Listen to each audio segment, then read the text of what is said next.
വിശാലമായൊരു ലോകമുണ്ട്.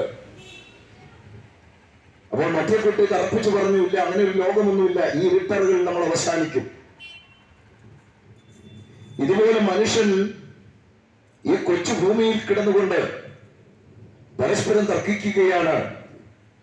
മരണം കൊണ്ടെല്ലാം അവസാനിക്കും, മരണാനന്തരം ഒന്നുമില്ല, നാം വിശ്വസിക്കുന്ന മതമാണ് വലുത്, നമ്മുടെ വിശ്വാസത്തിന്റെ അപ്പുറത്തേക്ക് ഒരു യാഥാർത്ഥ്യങ്ങളുമില്ല എന്നൊക്കെ മനുഷ്യൻ ചതിച്ചുകൊണ്ടിരിക്കുകയാണ്. ഇന്നലെ UN അസംബ്ലിയിൽ ഖത്തറിന്റെ അമീർ പ്രസംഗിച്ച ഒരു പ്രസംഗം ഞാൻ അധികാലത്ത് വായിക്കുവാനിടയായി.